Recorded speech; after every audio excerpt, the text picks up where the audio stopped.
నమస్తే, welcome to see news bulletin. ముందుగా headlines చూద్దాం. వాట్సాప్ గవర్నెన్స్ కు శ్రీకారం చుట్టిన ఏపీ ప్రారంభించిన ఐటీ శాఖ మంత్రి నారా లోకేష్. రహదారి భద్రత ప్రతి ఒక్కరి బాధ్యత, పోలీస్ రవాణా శాఖ ఆధ్వర్యంలో భారీ ర్యాలీ. ఏఐకేఎంఎస్ జాతీయ మహాసభలు జయప్రదం చేయాలి, జాతీయ అధ్యక్షురాలు పి టాన్యా పిలుపు. గాంధీజీ బోధన అనుసరణీయం, ఘనంగా నివాళులర్పించిన గన్ని కృష్ణ. 46 చెరువుల్లో 3 లక్షల చేప పిల్లల విడుదల, ఉపాధి అవకాశాలు పెరుగుతాయన్న కలెక్టర్. దేశంలో తొలిసారిగా మన మిత్ర పేరుతో ఏపీ ప్రభుత్వం వాట్సాప్ గవర్నెన్స్ కు శ్రీకారం చుట్టింది. ఈ సేవలను ఉండవల్లిలోని నివాసంలో రాష్ట్ర విద్య, ఐటీ శాఖల మంత్రి నారా లోకేష్ ప్రారంభించారు. దీనికోసం అధికారిక వాట్సాప్ నెంబర్ 9552300009 ను రాష్ట్ర ప్రభుత్వం కేటాయించింది. అకౌంట్ కు వెరిఫై ట్యాగ్ ఉంది. పౌర సేవలు అందించడంతో పాటు ప్రజల నుండి వినతులు స్వీకరించేందుకు, వారికి అవసరమైన సమాచారం చేరవేసేందుకు వీలుగా వాట్సాప్ గవర్నెన్స్ ప్రభుత్వం తీసుకొచ్చింది. తొలి దశలో మొత్తం 161 రకాల పౌర సేవల్ని ప్రభుత్వం అందించనుంది. రెండో విడతలో మరిన్ని సేవల్ని అందుబాటులోకి తీసుకురానుంది. తొలి విడతలో దేవాదాయ, ఇంధన, ఏపీఎస్ఆర్టీసీ, రెవెన్యూ, మున్సిపల్ తదితర శాఖలో ఈ సేవలు మొదలవుతున్నాయి. వాట్సాప్ సేవలతో ధ్రువపత్రాల కోసం పౌరులు ప్రభుత్వ కార్యాలయాల చుట్టూ తిరిగే విధానానికి స్వస్తి పలుకనున్నారు. ప్రభుత్వం ఏదైనా సమాచారాన్ని పౌరులకు చేరవేయాలంటే ఈ వాట్సాప్ ఖాతా ద్వారా సందేశాలు పంపిస్తుంది. వరదలు, వర్షాలు, విద్యుత్ సబ్స్టేషన్ల మరమ్మతులు, వైద్య, ఆరోగ్య, వ్యవసాయ, అత్యవసర, పర్యాటక, మౌలిక వసతుల అభివృద్ధి సమాచారం వంటివి అందిస్తారు. ఆంధ్రప్రదేశ్ ప్రజల వినతులు, ఫిర్యాదులు ఇవ్వాలనుకుంటే ఈ వాట్సాప్ నెంబర్కు మెసేజ్ చేస్తే వెంటనే ఒక లింక్ వస్తుంది. అందులో పేరు, ఫోన్ నెంబర్, చిరునామా తదితరాలు పొందుపరిచి వారి వినతిని టైప్ చేయాలి. వెంటనే వారికి ఒక రిఫరెన్స్ నెంబర్ వస్తుంది. దాని ఆధారంగా తమ వినతి పరిష్కారం ఎంతవరకు వచ్చింది, ఎవరి వద్ద ఉంది అనేది పౌరులు తెలుసుకోవచ్చు. Saying that this is what we call the Mana Mitra. It's a WhatsApp governance initiative that's going to be launched by the government of Andhra Pradesh and Meta. It's here to deliver seamless, efficient, citizen-centric public service delivery. To this initiative, we believe that Andhra Pradesh is again at the forefront of e-governance initiatives. In the past, the entire nation used to look at Andhra Pradesh on what are we doing so they can adopt. I believe this is the first step in that direction. And from RTG, from IT department, you will be seeing more and more such initiatives that on a day-to-day issues, both the government and the political system is not relevant. So to get basic documents, why should they come to a government office or why should they meet an MLA is a question, is a challenge that I have taken up. ఒక button నొక్కితే భోజనం వస్తుంది, ఒక button నొక్కితే cinema చూస్తున్నాం, ఒక button నొక్కితే taxi వస్తుంది. కానీ ఒక బటన్ నొక్కితే ఎందుకు ప్రభుత్వం మీ దగ్గరికి రావట్లేదు? ఆ ఛాలెంజ్ నేను స్వీకరిస్తున్నానని ఆనాడు చెప్పాను. అందుకే ఈరోజు మన మిత్ర, ప్రజల చేతిలోనే ప్రభుత్వం, ప్రజల చేతిలో పాలన, మాది ప్రజాప్రభుత్వం, ఈ నినాదంతో ఈరోజు ఇది మేము ప్రారంభించడం జరుగుతుంది. ఇది మీరు ఒక్కసారి చూస్తే 36 డిపార్ట్మెంట్లని ఇంటిగ్రేట్ చేయాలి. సో ఇది చాలా చాలా కాంప్లెక్స్ ప్రాజెక్ట్.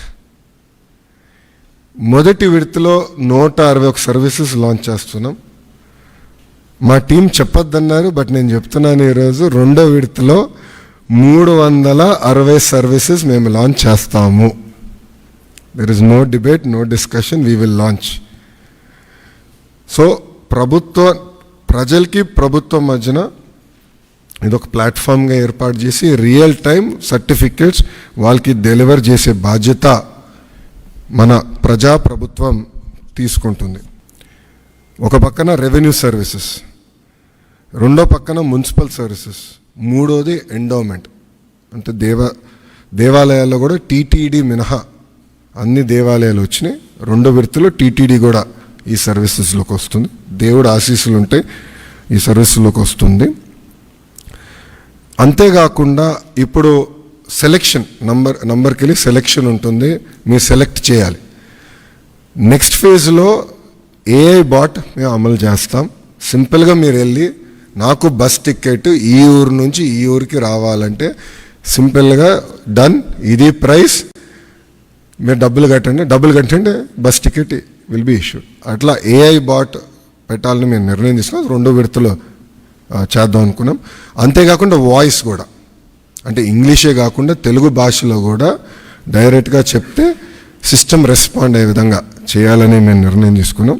జాతీయ రహదారి భద్రతా మాసోత్సవాలు 2025లో భాగంగా హెల్మెట్ అవగాహన ర్యాలీ మానవహారం జరిగింది. జిల్లా పోలీస్ శాఖ, జిల్లా రవాణా శాఖ సంయుక్తంగా మహిళా అధికారులు సిబ్బందితో నగరంలోని పురవీధులు, ప్రధాన కూడళ్ల మీదుగా ఈ ర్యాలీ నిర్వహించారు. తూర్పుగోదావరి జిల్లా ఎస్పీ డి నరసింహకేశ్వర ఆదేశాల మేరకు పోలీస్, జిల్లా రవాణా శాఖ సంయుక్తంగా సుమారు 200 మంది జిల్లా మహిళా పోలీసు అధికారులు సిబ్బంది, జిల్లా రవాణా శాఖ మహిళా అధికారులు సిబ్బంది, మహిళా రక్షక్ టీంలో WM, SK, JMSKలతో additional SP NMB Muralikrishna, DTOR Suresh ఆధ్వర్యంలో ర్యాలీ జరిగింది. జిల్లా పోలీస్ కార్యాలయం నుండి JN road, Ramalayam centre, Muggupeta centre, Azad Chowk, Devi Chowk, Kampala Cheruvu మీదుగా చిరంజీవి బస్ స్టాండ్ వరకు అవగాహన ర్యాలీ నిర్వహించి అనంతరం మానవహారం నిర్వహించారు. మరలా అక్కడి నుండి బయలుదేరి ఎస్పీ కార్యాలయానికి చేరుకున్నారు. మురళీకృష్ణ మాట్లాడుతూ హెల్మెట్ ధరించడం భారం కాదని, అది మనందరి బాధ్యత అన్నారు. ప్రతి ఒక్కరూ ట్రాఫిక్ రూల్స్పై అవగాహన కలిగి ఉండాలని, విధిగా ట్రాఫిక్ రూల్స్ పాటించి వారి గమ్యస్థానాలకు సురక్షితంగా చేరుకోవాలని సూచించారు. సురేష్ మాట్లాడుతూ ఈ నెల 16వ తేదీ నుండి అవగాహన కార్యక్రమాలు విస్తృతంగా జరుగుతున్నాయన్నారు. ప్రజలు, వాహన చోదకులు తమ భద్రతకు తప్పనిసరిగా హెల్మెట్ ధరించాలని కోరారు. DSP B Ramakrishna, motor vehicle inspector CH Sampath Kumar, G Ramanarayana, M Ramani Kumar, AMVI PVDD Sai Kumar, SB inspector A Srinivasarao, traffic ఇన్స్పెక్టర్లు నబీ, CH సూరిబాబు, ఇన్స్పెక్టర్ మహిళ PS K మంగాదేవి పాల్గొన్నారు. పోలీస్ డిపార్ట్మెంట్ వారి సహకారంతో గౌరవ ఎస్పీ గారి యొక్క సహకారంతో ఈ కార్యక్రమాన్ని లేడీస్ ఉమెన్ హెల్మెట్ ర్యాలీ కార్యక్రమాన్ని గౌరవ అడిషనల్ ఎస్పీ గారు శ్రీ మురళీకృష్ణ గారి ఆధ్వర్యంలో ఈ యొక్క కార్యక్రమాన్ని ప్రారంభించడం జరిగింది. దీనికి ఇందులో భాగంగా మేము ఈ ర్యాలీని రాజమండ్రి టౌన్లో ఈ యొక్క కార్యక్రమాన్ని అన్ని వీధుల్లో కూడా, ముఖ్యమైనటువంటి అన్ని వీధుల్లో కూడా రమారమి 200 మంది ఉమెన్ కానిస్టేబుల్స్తో ఇన్స్పెక్టర్స్ కానీ, SIs కానీ, వారి యొక్క వింగ్ డిపార్ట్మెంట్లో పనిచేస్తున్నటువంటి మహిళల్ని ఇందులో ఇన్వాల్వ్ చేయడం జరిగింది. ఈ కార్యక్రమం యొక్క ముఖ్య ఉద్దేశం అందరూ కూడా హెల్మెట్ ధరించాలి, సిటీలో రోడ్డు ప్రమాదాల బారిన పడకుండా సురక్షితంగా మనం బయటకు వచ్చి మరలా ఇంటికి వెళ్ళే వరకు కూడా వారి వారి యొక్క గమ్యస్థానాల్ని సురక్షితంగా చేరాలనే ఉద్దేశంతో మెయిన్గా ఈ యొక్క మోటార్ సైకిలిస్టులు అతివేగంగా, నిర్లక్ష్య ధోరణితో ఈ యాక్సిడెంట్స్ గురి కావడం మెయిన్ స్టూడెంట్స్ జరుగుతుంది వాళ్ళని. కాబట్టి ప్రతి ఒక్కళ్ళని కూడా కోరేది ఏమంటే అందరూ కూడా హెల్మెట్లు విధిగా ధరించాలి, ప్రయాణం సురక్షితంగా ఉండాలి. ముఖ్యంగా ముగ్గురు ప్రయాణికుల్ని తీసుకెళ్ళటం కానీ, సెల్ ఫోన్ డ్రైవింగ్ కానీ, డ్రంక్ అండ్ డ్రైవింగ్ కానీ, సేఫ్టీ లేనటువంటి డ్రైవింగ్ చేయటం అనేది చట్టవిరుద్ధం. అందరూ కూడా ట్రాఫిక్ నియమ నిబంధనల్ని పాటించాలని చెప్పేసి జాతీయ భద్రతా వారోత్సవాల సందర్భంగా రోడ్లపై 2 వీలర్స్ ఈ యొక్క హెల్మెట్ ధారణ అనేది అందరికీ ఉపయోగంగా ఉంటుంది కాబట్టి, వారి జీవితాలు, కుటుంబాలు వాళ్ళ మీద ఆధారపడి ఉంటాయి కాబట్టి హెల్మెట్ అనేది అందరూ ధరించాలని చెప్పి కోరుతూ అందరికీ తెలియజెప్పే విధంగా మహిళా రక్షక దళం రాజమండ్రి వారు, అలాగే ఉమెన్ పోలీస్ స్టేషన్, అలాగే రవాణా శాఖ నుంచి వారి సిబ్బంది, అధికారులు అందరూ కూడా, అట్లాగే DTO సురేష్ గారు సిబ్బంది అందరూ కూడా పార్టిసిపేట్ చేయడం జరిగింది. దీంట్లో భాగంగా ఈ రాజమండ్రి నగర వీధుల్లో తిరుగుతూ అందరికీ అవేర్నెస్ క్రియేట్ చేయాలని చెప్పి ఈ ప్రోగ్రాం దానిలో భాగంగానే జరుగుతుంది. వీటిలో అందరూ సహకరించడం అంటే మా కోసం కాదు, మీకోసం, మీ కుటుంబ సభ్యుల కోసం, మీ యొక్క జీవితాన్ని నిలబెట్టుకోవటం కోసం. సెల్ ఫోన్కే మనం కవర్లు వేసుకుంటున్నాం, మరి అటువంటిది తలకాయకి ఎంత మోస్ట్ ఇంపార్టెంట్ భాగంలో ఎమ్మటే యాక్సిడెంట్ ఏదైనా అయితే కనుక వెంటనే బాడీకి తలకాయలు కొట్టుకుంటుంది, ఎందుకంటే హెవీ వెయిట్ కాబట్టి ఆ తలకాయని మనం జాగ్రత్తగా ఉంచుకోవడం కోసం హెల్మెట్ ధరిస్తే దాదాపు 40% ఆఫ్ ది యాక్సిడెంట్స్ అన్నీ కూడా డెత్స్ తగ్గుతాయని చెప్పి ఒక లెక్కలో మనం కాపాడిన జీవితాన్ని ఇచ్చిన అవుతాం. కాబట్టి హెల్మెట్లు ధరించడం, అలాగే ప్రమాదాల్లో గాయపడే వారిని హాస్పిటల్కి చేర్చడం, మరి ఇట్లా కుటుంబాలన్నీ కాపాడాలని చెప్పి కూడా మేము రిక్వెస్ట్ చేసుకుంటున్నాం. మార్చి 21, 22, 23వ తేదీల్లో మహారాష్ట్రలోని నాందేడ్లో జరిగే అఖిల భారత రైతు కూలీ సంఘం 3వ జాతీయ మహాసభలను జయప్రదం చేయాలని జాతీయ అధ్యక్షురాలు టానియా పిలుపునిచ్చారు. రైతే రాజు, రైతే దేశానికి వెన్నెముక వంటి మాటలు నీటి మూటలుగా మారాయని కేంద్ర రాష్ట్ర ప్రభుత్వాల తీరుపై ధ్వజమెత్తారు. గురువారం ది రాజమండ్రి ప్రెస్ క్లబ్లో జరిగిన మీడియా సమావేశంలో ఆమె మాట్లాడుతూ నక్సల్ బరీ శ్రీకాకుళం గోదావరిలో ప్రతిఘటన పోరాటాలు దున్నేవానికి భూమి కేంద్రంగానే జరిగాయన్నారు. గత 50 సంవత్సరాలకు పైగా రైతు కూలీ సంఘం నాయకత్వంలో పోడు భూములు, అన్యక్రాంత సీలింగు, మిగులు, బంజరు, దేవదయ, ధర్మదయ, అసెంట్, పోరంభోకు, భూదాన భూముల కోసం పేదలు పోరాడి 10 లక్షల ఎకరాలకు పైగా భూములను స్వాధీనం చేసుకుని అనుభవిస్తున్నారన్నారు. రైతాంగ సమస్యలపై, వ్యవసాయ కూలీల సమస్యలపై ఏఐకేఎంఎస్ రాజీలేని పోరాటాలు కొనసాగిస్తుందన్నారు. స్వామినాథన్ కమిషన్ సిఫారసుల్ని అమలు నేటికి చేయలేదన్నారు. జాతీయ ప్రధాన కార్యదర్శి అశోక్ ఘాయల్, జాతీయ నాయకుడు బి భాస్కర్ మాట్లాడుతూ కేంద్రంలోని మోదీ ప్రభుత్వం ప్రభుత్వ రంగ సంస్థల్ని ప్రైవేటీకరించడంతో పాటు కార్మిక హక్కుల్ని కాలరాస్తోందని విమర్శించారు. ఆదివాసీ ప్రాంతాల్లోని లక్షల కోట్లు విలువ చేసే ఖనిజ సంపదను అదానీ, అంబానీ వంటి కార్పొరేట్ శక్తులకు దోచిపెట్టడానికి అటవీ సంరక్షణ నియమాలు 2027 తీసుకొచ్చిందని ఆగ్రహాన్ని వ్యక్తం చేశారు. M Pratap Reddy, T Prakash, Yugan Raju, DP Polaiah, K Dolaiah, B Kurmarao, Manoj Patil, B Hukla, S Pomanna, K Somaiah తదితరులు పాల్గొన్నారు. अखिल भारतीय किसान मजदूर सभा का महासम्मेलन, तीसरा महासम्मेलन नांदेड़ महाराष्ट्र में आयोजित किया है। अखिल भारतीय किसान मजदूर सभा 50 साल से लंबे समय से किसान का कृषि क्रांति का आंदोलन पूरा भारत में विकसित कर रहा है।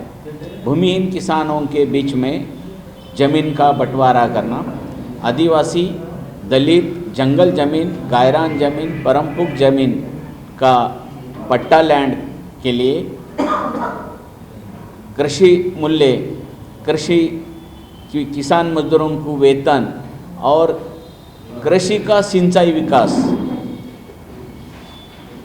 कृषि माल प्रक्रिया उद्योग का विकास ये सार्वजनिक होना चाहिए। लेकिन भारत का एक लोकतांत्रिक दल जो अभी तक आज तक समाजवादी क्रांति की बात करता था, वो समाजवादी क्रांति के प्रोग्राम को खो दिया है। मोदी गवर्नमेंट, राष्ट्रीय स्वयं सेवक संघ हिंदुत्व फैसिज्म को विकसित कर रहा है।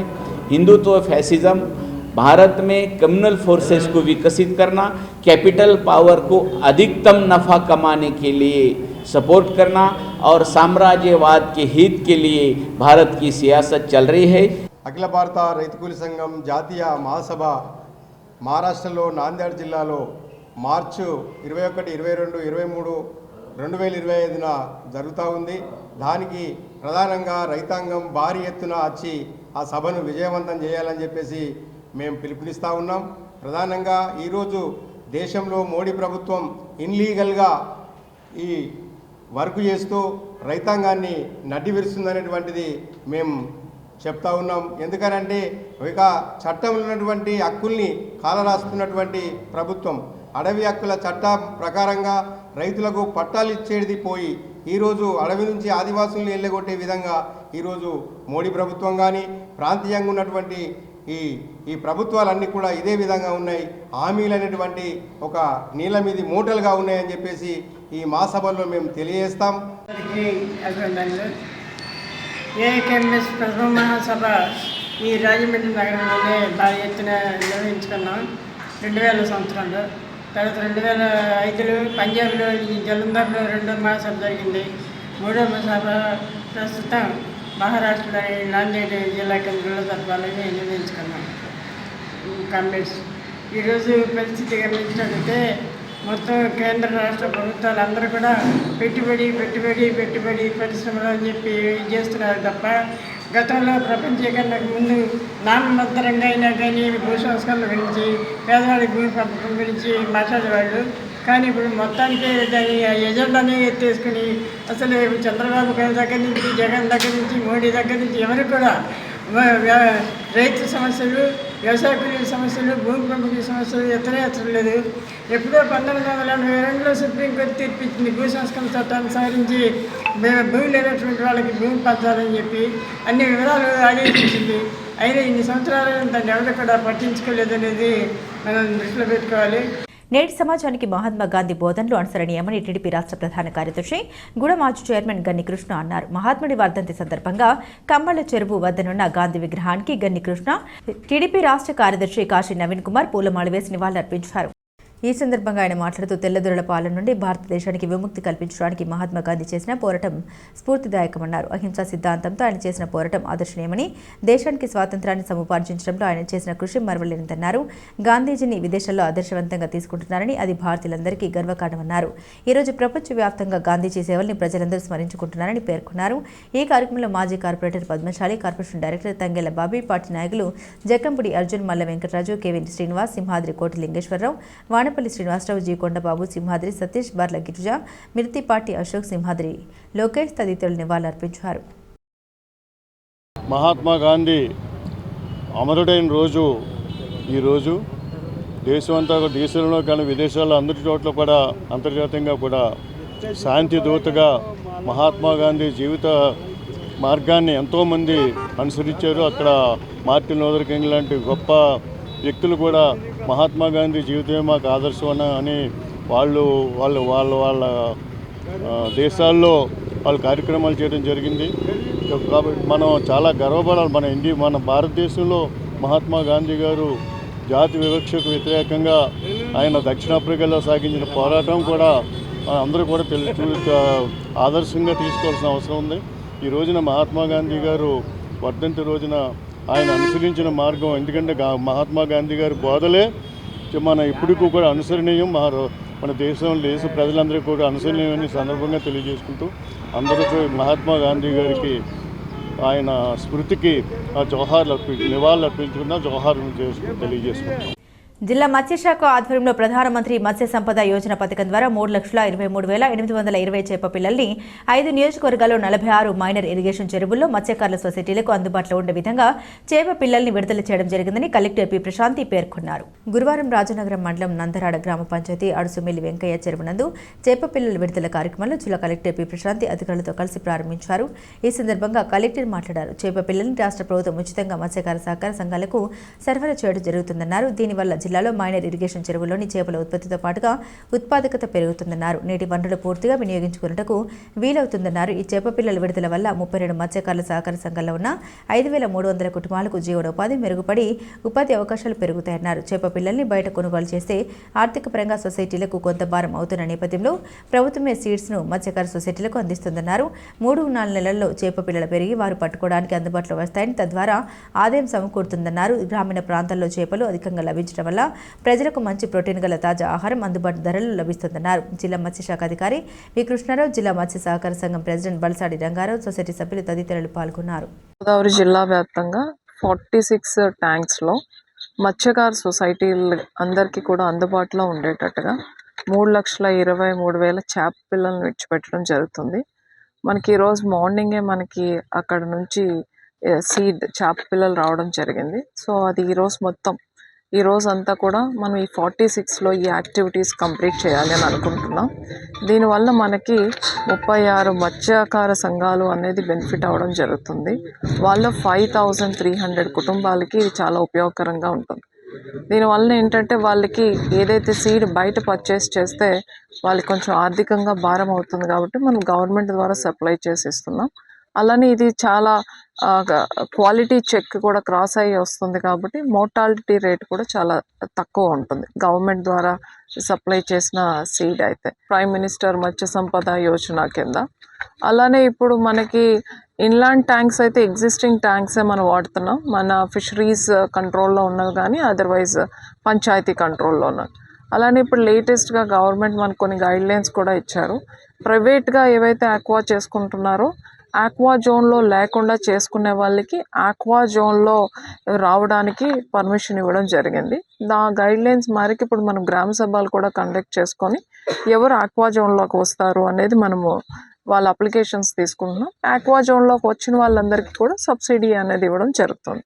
విశాఖ ఉక్కు పరిశ్రమను శైలిలో విలీనం చేయాలని సిపిఎం రాష్ట్ర నాయకులు యు రామస్వామి డిమాండ్ చేశారు.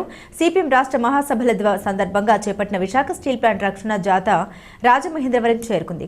జాథాకు స్థానిక నాయకులు శ్యామల సెంటర్ వద్ద పూల జ్వల్లలతో ఘన స్వాగతం పలికారు. ఈ సందర్భంగా నిర్వహించిన సభకు టి అరుణ్ అధ్యక్షత వహించారు. ఈ జాథాను ఉద్దేశించి రామస్వామి మాట్లాడారు. విశాఖ ఉక్కు పరిశ్రమకు కేంద్ర ప్రభుత్వం కేవలం ప్యాకేజీ ప్రకటించి చేతులు దులుపుకోవడం సరైనది కాదన్నారు. ఫిబ్రవరి 1, 2, 3 తేదీల్లో నెల్లూరులో జరగబోయే సిపిఎం 27వ రాష్ట్ర మహాసభల్లో చర్చించి సమీక్షించి విశాఖ ఉక్కు పరిరక్షణకు తీర్మానం చేయనున్నామని వెల్లడించారు.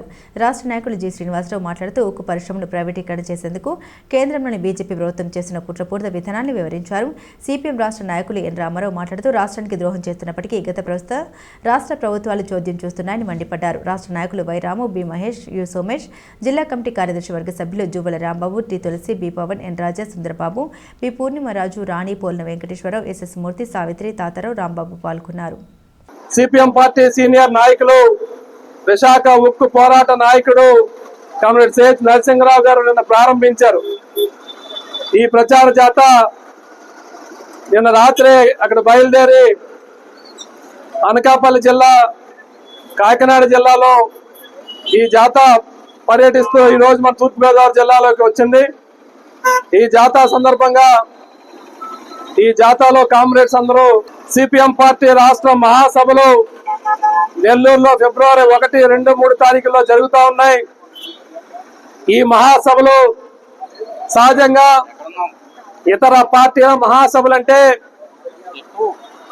మహాసభల పేరుతో హడావుడి హంగామా జరుగుద్ది. కానీ కమ్యూనిస్ట్ పార్టీ మార్క్సిస్ట్ మహాసభలు ఈ రాష్ట్రంలో, దేశంలో ప్రజలు ఎదుర్కొన్న సమస్యలను చర్చించడానికి, ఆ ప్రజా సమస్యలపైన ప్రజా ఉద్యమాల్ని రూపొందించడానికి ఈ మహాసభలు జరగబోతా ఉన్నాయి. దాంట్లో భాగంగానే విశాఖ ఉక్కు పరిరక్షణ కోసం జరుగుతున్నటువంటి ప్రచార జాత కామ్రేడ్స్ అందరూ మన ముందుకు వచ్చున్నారు.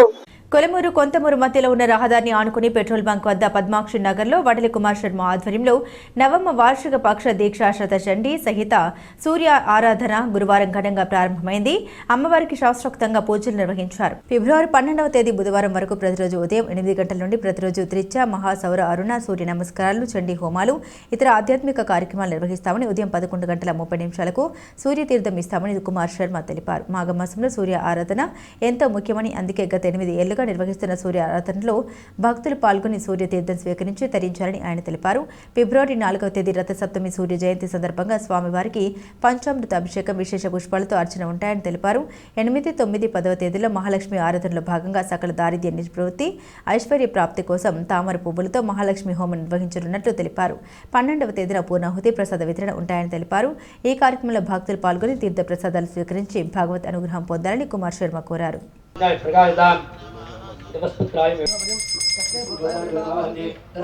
రాష్ట్రంలో కూటమి ప్రభుత్వం అధికారంలోకి వచ్చిన తర్వాత ముఖ్యమంత్రి నారా చంద్రబాబు నాయుడు తీసుకున్న నిర్ణయం కారణంగా ఎస్సీ, ఎస్టీ, బీసీ, మైనార్టీ విద్యార్థులు ఎంబీబీఎస్ విద్యకు దూరమయ్యే పరిస్థితి ఎదురవుతోందని సిపిఐ జిల్లా కార్యదర్శి తాటిపక్క మధు విమర్శించారు. స్థానిక సిపిఐ కార్యాలయంలో గురువారం ఆయన మీడియాతో మాట్లాడారు. 2022 విద్యా సంవత్సరానికి ఆంధ్రప్రదేశ్లో 13 ప్రభుత్వ వైద్య కళాశాలలు ఉన్నాయని, 2023లో ఆనాటి ప్రభుత్వం 8,480 కోట్లతో 17 గవర్నమెంట్ మెడికల్ కాలేజీల నిర్మాణం ప్రారంభించారని తెలిపారు. రాష్ట్ర వ్యాప్తంగా 11 ప్రభుత్వ మెడికల్ కళాశాలలు నిర్మాణంలో ఉన్నాయని, ఆ కళాశాల మేము నిర్మించలేమని చంద్రబాబు నేషనల్ మెడికల్ కౌన్సిల్కి లేఖ రాయడం వల్ల 2025 విద్యా సంవత్సరం 700 ఎంబీబీఎస్ సీట్లు నష్టం కలిగించేలా చేశారని ధ్వజమెత్తారు. సెల్ఫ్ ఫైనాన్స్ కోర్టు రద్దు చేస్తామని ఎన్నికల్లో హామీ ఇచ్చిన చంద్రబాబు, లోకేష్ అధికారంలోకి వచ్చిన తర్వాత నేరుగా ప్రభుత్వ వైద్య కళాశాలల్ని మూసివేసి ప్రయత్నం చేయడం దారుణమన్నారు. గత 3 రోజులుగా సిపిఐ కార్యాలయానికి 30 మంది వరకు నీట్ రాసిన విద్యార్థులు, వారి పేరెంట్స్ వచ్చి ప్రభుత్వం చేసిన నిర్వాకాన్ని తమ దృష్టికి తీసుకొచ్చారన్నారు. సిపిఐ జిల్లా సహాయక కార్యదర్శి కె రాంబాబు, సిపిఐ నగర కార్యదర్శి వి కొండలరావు, సహాయక కార్యదర్శి సప్ప రమణ, మహిళా సమైక్య జిల్లా కార్యదర్శి పి లావణ్య తదితరులు పాల్గొన్నారు. 22లో మనకు 13 మెడికల్ కాలేజీలు ఉన్నాయి. అప్పటి ప్రభుత్వం జగన్మోహన్ రెడ్డి 17 మెడికల్ కాలేజీలు రాష్ట్ర వ్యాప్తంగా నిర్మించాడు 8,480 కోట్లతో. అందులో భాగంగా మనకి మన ఉమ్మడి జిల్లాలో రాజమహేంద్రవరం ఆసుపత్రి పక్కన వచ్చింది, అమలాపురంలో ఒక మెడికల్ కాలేజ్ వచ్చింది. ఈరోజు 2023 సెప్టెంబర్ నాటికి మచిలీపట్నం, మన రాజమండ్రి, అదోని, నంద్యాల ఈ అన్ని ప్రాంతాల్లో కూడా మెడికల్ సీట్లు వచ్చినాయి. ఈయన అధికారంలోకి వచ్చిన తర్వాత ఈ 11 అంటే ఇంకా నిర్మాణంలో ఉన్న 11 మెడికల్ కాలేజీని మూసేస్తానని చెప్పాడు. దీంతో నీట్ ఎవరైతే రాశారో విద్యార్థులు, పేద విద్యార్థులు, దీని ఇప్పుడు ఈ ఎంబీబీఎస్కి దూరం అయిపోయినట్లే. రెండోది మీకు అందరికీ తెలుసు, యువగలం పేరుతో లోకేష్ బాబు గారు మేము అధికారంలోకి రాగానే జగన్ తెచ్చిన 107, 108 జీవోలు, అంటే సెల్ఫ్ ఫైనాన్స్ సీట్లు. అంటే ఉదాహరణ మీకు అర్థం చెప్పాలంటే ఒక రంగరాయ మెడికల్ కాలేజీలో 150 సీట్లు ఉంటే దాంట్లో 75 మాత్రమే మెరిట్ ఆధారంగా ఉంటుంది. మిగతా అంతా కూడా సెల్ఫ్ ఫైనాన్స్ అని ఎన్ఆర్ఐ అని కొన్ని పెట్టారు జగన్మోహన్ రెడ్డి. దీన్ని రద్దు చేస్తామని చెప్పాడు. 7 నెలలైనా రద్దు చేయకపోగా ఉన్న ఈ గవర్నమెంట్ కాలేజీలని ఎత్తేస్తా అన్నారు. అమెరికా నుంచి ఏ దేశాల్లో అయినా ఆ దేశం అభివృద్ధి అవుతుందంటే విద్యా వైద్యాన్ని ప్రభుత్వ ఆధీనంలో ఉండడం. అందుకని ఇప్పటికైనా పవన్ కళ్యాణ్ గారు ప్రతిదీ కృష్ణ చేసే ఆయన ఆలోచించి, ఈ కూటమి ప్రభుత్వం పెద్దలు ఆలోచించి జగన్ ఇచ్చిన జీవోల్ని రద్దు చేసి చంద్రబాబు నాయుడు గారు మూసేస్తున్న కళాశాలని వెంటనే తెరిపించే విధంగా మన రాజమండ్రి ప్రభుత్వాసుపత్రి మీరు చూస్తే సరిపడే సిబ్బంది లేరు, నిర్మాణం పూర్తి జరగలేదు. అందుకనే తక్షణమే ఇంకో 70 కోట్లు విడుదల చేసి రాజమండ్రి మెడికల్ ఆసుపత్రిని కూడా త్వరగానే పూర్తి చేయాలని కోరుతున్నాం. ఆయన ఫస్ట్ సంతకం పెట్టాడు. అంతే. అలాంటి మెగా డిఎస్సిని ఇప్పటివరకు దానికి ఏం చేస్తలేదు. అందుకని ఎట్టి పరిస్థితుల్లో మెగా డిఎస్సి చేయాలి, నిరుద్యోగ వృత్తి ఇవ్వాలి. ఎన్నికల హామీలు నువ్వు ఏమైతే చెప్పావో అది ప్రజల్లో వెంటనే అమలు చేయాలని కోరుతున్నాం. కాకినాడలో దళిత డ్రైవర్ను దారుణంగా హత్య చేసి డోర్ డెలివరీ చేసిన YSR Congress party MLC Anantababu కేసు పునర్విచారణ చేసి వీధి సుబ్రహ్మణ్యం కుటుంబానికి న్యాయం చేయాలని రాష్ట్ర బార్ కౌన్సిల్ సభ్యులు సీనియర్ న్యాయవాది ముప్పాల సుబ్బారావు సీఎం చంద్రబాబుకు విజ్ఞప్తి చేశారు. ఈ మేరకు అమరావతిలో ముఖ్యమంత్రి నారా చంద్రబాబు నాయుడిని కలిసి వినతి పత్రం అందించారు. వీధి సుబ్రహ్మణ్యం వృద్ధాప్య తల్లిదండ్రులకు చట్ట ప్రకారం రావాల్సిన ఆర్థిక సహాయం అందించడంతో పాటు మృతుని తమ్ముడికి ఉద్యోగం ఇచ్చి ఆదుకోవాలని కోరారు. ఈ కేసు విచారణ విషయంలో కాకినాడ జిల్లా పోలీసులు చాలా నిర్లక్ష్యాన్ని ప్రదర్శించారని బాధ్యులపై కఠిన చర్యలు తీసుకోవాలని కోరారు. అనంతబాబు తూర్పు ఏజెన్సీలో చేసిన అక్రమాలు చాలా వెలుగులోకి వచ్చాయన్నారు. వాటిపై సమగ్ర విచారణ జరిపించి ఆయనకు సహకరిస్తున్న వారిపై కేసు నమోదు చేసి బాధిత కుటుంబాలకు న్యాయం చేయాలని విజ్ఞప్తి చేశారు. జాతిపిత మహాత్మా గాంధీ దేశానికి స్వాతంత్ర్యం సాధించడానికి చేసిన కృషిని స్ఫూర్తిగా తీసుకుని అందరూ ఆయన ఆశయ సాధనకు కృషి చేయాలని మద్దూరు అన్నపూర్ణయ్య సేవా సమితి ప్రతినిధి బెజవాడ ట్రస్ట్ చైర్మన్ బెజవాడ రంగారావు పిలుపునిచ్చారు. మహాత్మా గాంధీ 77వ వర్ధంతిని పురస్కరించుకుని మద్దూరు అన్నపూర్ణయ్య పార్కులో గాంధీ విగ్రహానికి పూలమాలలు వేసి ఘనంగా నివాళులర్పించారు. ఆయన మాట్లాడుతూ దేశానికి ఎంతో సేవ చేసిన అటువంటి మహనీయుల త్యాగాల్ని కొనియాడారు. మహాత్మా గాంధీకి రాజమహేంద్రవరంతో మంచి అనుబంధం ఉందని, స్వాతంత్ర్యోద్యమ సమయంలో ఆయన నిధుల సమీకరణకు దేవతా శ్రీమూర్తి నివాసానికి వీచడం గర్వకారణమన్నారు. ఇదే సమయంలో నీతి నిజాయితీకి నిలువెత్తి నిదర్శనంగా ఉన్న మద్దూరి అన్నపూర్ణయ్య సేవల్ని కొనియాడారు. 14 నెలల పాటు ఆయన జైలు శిక్ష అనుభవించారని గుర్తు చేశారు. మహాత్మా గాంధీ ఆత్మకు శాంతి కలగాలని వేద పండితులు మాతేటి బాలసుబ్రహ్మణ్యం, పి నారాయణమూర్తి, కుందూరి కిషోరు వేద మంత్రాలతో పూజలు నిర్వహించారు. ఈ కార్యక్రమంలో Devata Sudhakar, Arava Suresh, Johnson, Koduri Subrahmanyam, Bezawada Venkata Durga Prasad, CH Nagababu, Madeti Ravi Prakash, B Prasad తదితరులు పాల్గొన్నారు. మహాత్మా గాంధీని వర్ధంతి పురస్కరించుకుని స్థానిక జెండాబంజార్ రోడ్లో మద్దూరు అన్నపూర్ణయ్య గారి పార్కులో మహాత్మా గాంధీ ఆప్త శాంతి కలగాలని వేద పండితులు అందరూ కూడా వేద మంత్రాలు చదివి దేశం సుఖశాంతులుగా ఉండాలని పూజ చేయడం జరిగింది. అలాగే మా మిత్రులందరూ కూడా జయంతులు వర్ధంతులు మద్దూరు అన్నపూర్ణయ్య గారి పార్కు అంటే 14 సంవత్సరాల సేవలు జైలుకి వెళ్ళిన వ్యక్తి మహనీయుడు పార్క్ ఇది. అలాగే 2 సార్లు చైర్మన్ ఎమ్మెల్యే చేసి నీతి నిజాయితీగా పాలించి రాజమండ్రిని యేసవరెడ్డి గారి విగ్రహం కూడా ఇక్కడ ఉంది. అందరూ కూడా మా సభ్యులందరూ వేసి శ్రద్ధాంజలి కట్టించారు. మహాత్మా గాంధీ ఆశయాలు ఏంటంటే ఈ దేశంలో అవినీతి స్వార్థాల నుంచి పరిధి తోడినప్పుడే ఆయనకి ఆప్తశాంతి కలుగుతుంది. సొంతం రావాలి, బానిస బంధువుల నుంచి మనం వెళ్ళిపోవాలనే కోరికలతోటి రాజమండ్రికి ఎంతో అనుబంధం ఉన్న వ్యక్తి మహాత్మా గాంధీ. గాంధీ గారి కోసం మనం చెప్పుకోవాలంటే రోజులు దొరుకుతాయి. దానికోసం ఇవాళ ఆయన ఆశయాలు కరెక్ట్గా పాటించుకుని అందరూ కూడా పాలించేవాళ్ళు. అలాగే యువత కూడా మంచి మార్గంలో నడుచుకుని ఉండాలని సెలవు. ఎన్డీఏ కూటమి ప్రభుత్వం ఏర్పాటు అయ్యాక నియమించిన ఆంధ్రప్రదేశ్ రాష్ట్ర నాయి బ్రాహ్మణ వెల్ఫేర్ డెవలప్మెంట్ కార్పొరేషన్ చైర్మన్, డైరెక్టర్ల పదవీ ప్రమాణ స్వీకార మహోత్సవం విజయవాడ తుమ్మలపల్లి కళాక్షేత్రంలో ఘనంగా జరిగింది.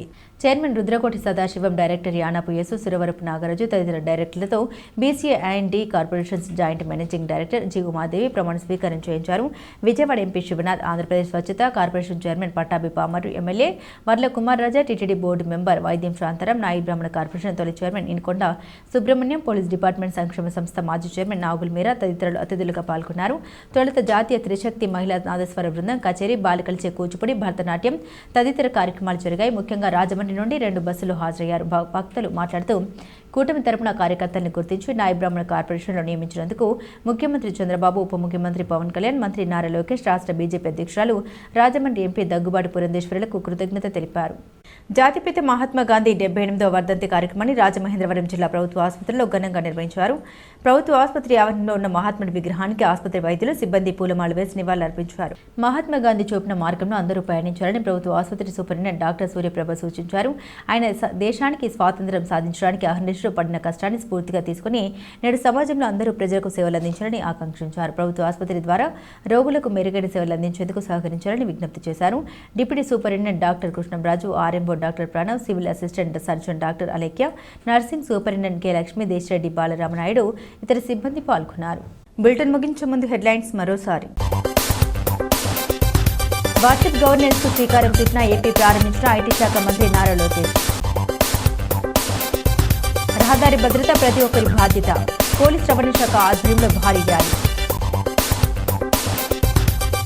ఏఐకేఎంఎస్ జాతీయ మహాసభలు జయప్రదం చేయాలి, జాతీయ అధ్యక్షురాలు పి టాన్యా పిలుపు. గాంధీజీ బోధన అనుసరణీయం, ఘనంగా నివాళులర్పించిన గన్ని కృష్ణ.